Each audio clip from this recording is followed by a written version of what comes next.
Hey everyone, welcome back to the channel. There's a huge difference between starting your investing journey in your 20s compared with later in life, and I wanted to demonstrate this by comparing what your net worth would be depending on what age you started investing.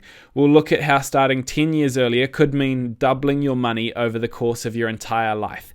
Our first scenario will be our base case. That is, if you started when you were 35, you invested $2,000 every year, which is about $40 a week, and you retired at 65. You invested the whole way through from 35 to 65. We'll have a look at what that looks like now by jumping into my computer. This is a really handy tool, by the way, calculator.net, if you ever want to check it out. We're going to set the starting amount at 0 because we're starting from the bottom. After 30 years, because 65 minus 35 is 30. Return rate, 10%. Now this is because it's a nice round number. It's going to be standard across all of the scenarios, but also it is reasonably accurate. The last 140 years of the S&P 500 averages about 9.2%. So 10% is kind of close. But as I say, it doesn't matter too much because it's going to be the same across the scenarios. Now, additional contribution is going to be $2,000. That's just about $40 a week. We'll hit calculate on that. Okay, by putting away $2,000 every year, you've physically put $60,000 into your investment, but thanks to compound interest, that has turned into $328,000. If you don't know what compound interest is, it's like interest on interest.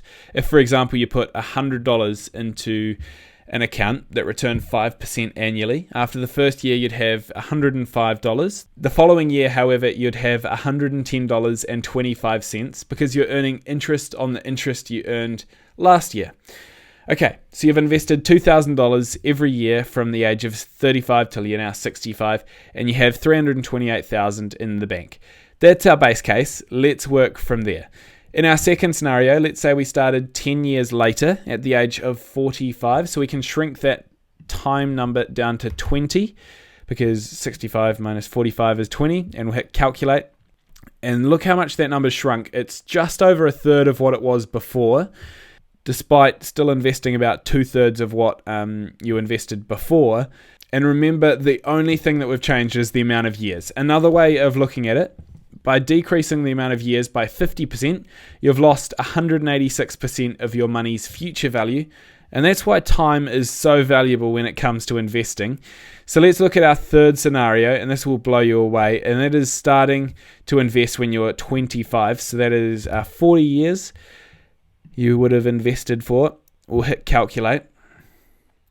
And your end balance is going to be $185,000. Which is over double what the base case was, starting 10 years later. And remember, that's only by changing the time. Okay, I want to illustrate just how important time is by showing two different types of people. And we'll jump back to the main camera. Okay, so person A invests $2,000 at a 10% interest rate from the age of 19 to 26. Then, at the age of 26, they decide they stop investing and they leave the account until they're 65. They don't touch it. They don't put any more money in. They don't take any money out. And at 65, they look at it again. And then the person 2 doesn't start investing until person A is stopped. So they start at the age of 27, but they invest all the way through until they're 65. So they invest every single year $2,000 at an interest rate of 10%. So the only difference is the time periods that they're investing.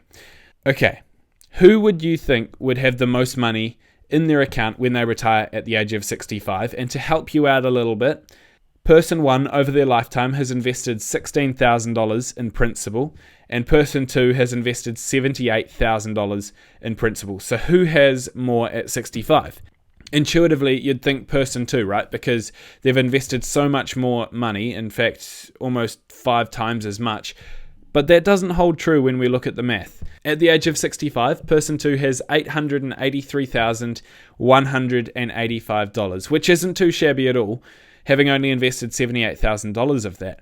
But person 1 will have a staggering $1,035,148, all that money coming from just a $16,000 initial investment. But these sorts of investments do take time, and I wanted to touch on that as well because I think it's important. Most of the final capital you see there wasn't earned until the last decade, so it takes a lot of willpower. In fact, the final year before retirement, person one earned close to six figures in interest payments. However, at the start, they were earning barely anything. It took 17 years before they saw the yearly interest payments surpass $5,000.